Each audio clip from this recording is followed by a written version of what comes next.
October 18th. First time out yesterday, I got him further through the muck, but he was still in it when I left him. I was tired. Jack was sequestered with the objects. The police were about, searching the area, and the vicar was out too, offering exhortations to the searchers. Night came on, and later I made my way back to the muck, chasing off a few vermin and beginning the long haul once again. I'd worked on and off for an hour, allowing myself several panting breaks when I realized I was no longer alone. He was bigger than me, even, and he moved with a silence I envied.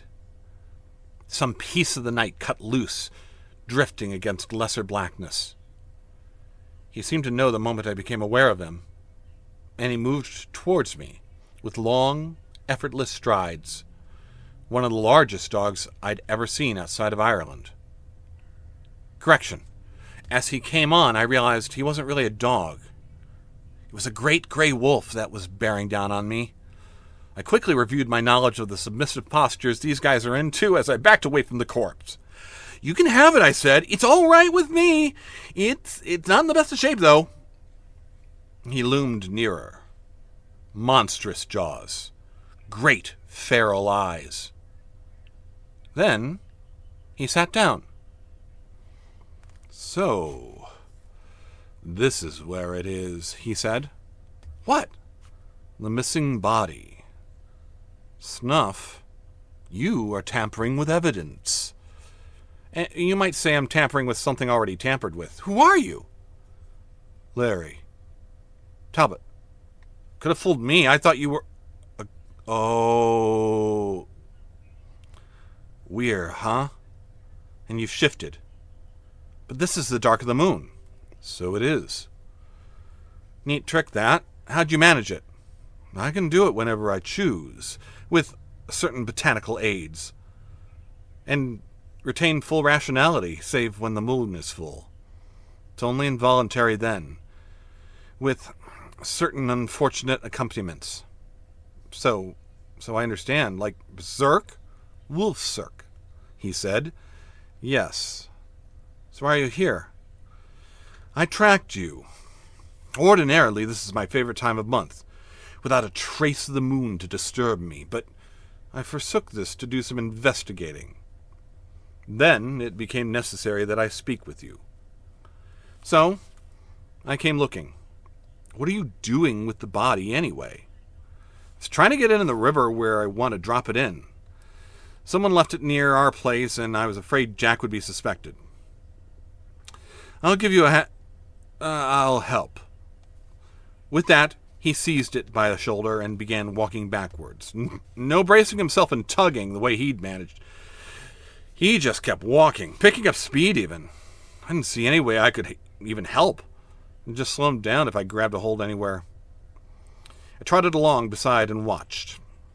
An hour or so later, we stood on the riverbank and watched the current bear the corpse away. Oh, I can't tell you how happy this makes me. You just did. Let's head back. We returned, but when he reached my place, he kept going. "Where are we headed?" I finally asked, when we'd reached a crossroad. "I said I went looking for you because I wanted to speak with you. There's something I need to show you first. If my timing's right, it's about midnight now. I'd guess it's close." We approached the local church. There was a very dim light from within. "The front door will probably be locked. We wouldn't want to go in that way, though." "We're going in?" "That is my intention." "Have you been in there before?" "Yes. I know my way around. We'll go in the rear entrance, so if no one's about, we'll pass through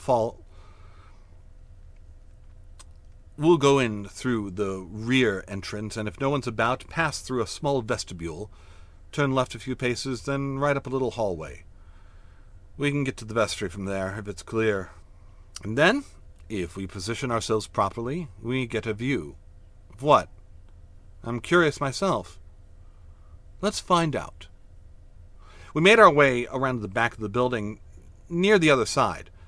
Larry rose on his hind legs, seeming far more graceful in the position than I could be. Then again, he'd had a lot more practice. He seized the doorknob between his forepaws, squeezed, twisted, and pulled slowly. It opened, and we entered. He closed the door just quietly behind us. We followed the route he had described, coming to the vestry, and we were able to position ourselves to obtain the view he had referred to. There was a service in progress. Only a few people, one woman, the rest of them men. They were all occupying the front pews. The vicar stood before the altar, and I noted it was draped in black. He was reading to his congregation. He squinted through his square spectacles. The flickering light was not good, and all of it was coming from only a few black candles. Larry pointed out the cross was upside down. You know what that means. Religious distress signal, I said. Listen to what he's saying. So I did. Nylathop cometh leaping up the mountain, skipping up the hills. He is like a many-legged goat. He standeth behind our wall. He looketh forth in the windows, showing himself through the lattice. Horned in glory, Nylathop spake. He said, Rise up, my dark one, and come away, for lo, the winter is nigh, and the cold winds fall. The flowers have died upon the earth, the singing of the birds is done, the turtle lies slain, the fig tree withers, and so do the grapes. Arise, dark one, and come away. The woman had risen to her feet, swaying slightly, and had begun to disrobe. Okay, you've proved your point, I said to Larry, memorizing the faces of the parishioners, whom I suspected to be the crossbow crow as well. Then let us take the hint and come away, he said. I followed him from the vestry, and we let ourselves out the way we'd come in. We made our way slowly back to the crossroads. So if he's involved, I said after a time, it's his status I want to discuss with you. Yeah? I know that a certain geometry prevails in these matters, but I've never learned it fully. I do know, though, it involves the placement of each player's residence. That's true. Oh, I see what you're getting at. Yes, how does his presence affect the pattern? Do you know how to figure these things, Snuff? I do. I've actually been walking the lines for some time. Where does he actually live? That cottage behind the church is the vicarage. Okay, close enough. I'm going to have to do a lot more calculating now. I need to know the center ground, the place of the manifestation, Snuff. I'd guessed that, Larry, and I'll tell you when I figure it. You mind telling me your plans? I have a feeling they're special. Sorry. That makes you part of my problem, then. You know, How so? Well, if I don't know what you're up to, I don't know whether to count you as a player, or whether or not to include your place as part of the diagram. I see. Could you do it both ways? With me and without me? Let me know the results? As well as both ways on the vicarage? That'd be awfully complicated. Having to work it both ways twice. Why are you afraid to tell me? You're as much as said you're a closer. All right, so am I. You happy now? Your secret's safe. We're in this together. It's not it, Snuff. I can't tell you because I don't know. I'm an anticipator. I know certain things about the future, and I anticipate being at the center when the moon is full. Yes, I'm on your side.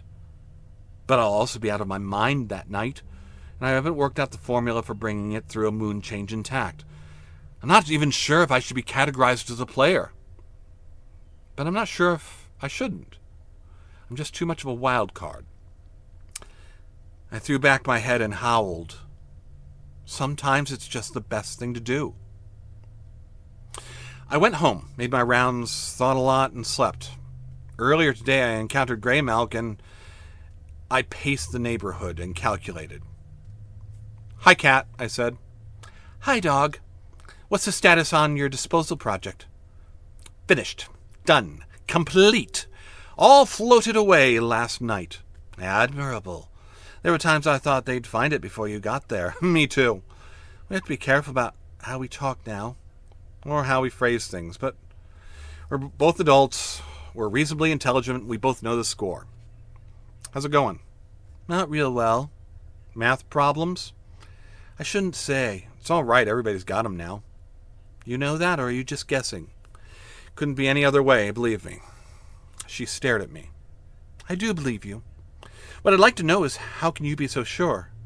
That's the part I can't tell you, I'm afraid. I understand, but let's not stop talking just because we're in the second phase. Agreed. That'd be a mistake. So how's it going? Not real well. Math problems or identity problems? You're sharp. Both. If we solve the problem of whether Talbot's really a player, I'll trade you something for it. What? Can't say, of course, but it could be useful if things get rough. I'm inclined to take you up on it, but I haven't got an answer yet. That gives me something right there. Small, but something. Whatever it's worth, here's a negative. It can't be the center of a road. The mistress has researched it and found good metaphysical reasons why not. I'd come to that conclusion myself, but I didn't know about the metaphysics. All right, we're still even. Talk to you again soon? Yes, soon. I took a walk to my favorite thinking place, a little hill to the northeast, whence I could see the entire area for a great distance. I called it Dog's Nest. I monitored the height of one of the big blocks and lay there and was afforded a view of the township. Identities. If neither Talbot nor the vicar were technically involved, I had a good candidate for the center, and if only Larry was involved, it still held. But I was leery of the Count. He'd had to be checked out. The vicar, though, he was also a wild card. If he were to be counted, then not Larry. An equally good candidate for the center came into existence, one I'd even visited recently. If he and Larry were both to be counted as players, then a third possibility of the site of the manifestation was created. Somewhere to the southeast. I hadn't quite figured where yet. I moved in a big circle around the hilltop. Then I had it. I marked it in my mind. If they both played, then a big old mansion about which I knew nothing was the third candidate for the locale. Excitement leapt in my breast like a puppy, enthusiastic and more than a little naive. A bit of consecration was all that was necessary to strengthen the probability. I'd have to check this out. I realized then I needed the help of a cat. I went looking for Greymalk again, but she was never around. Cats never are around when you really need one. There was still time, though.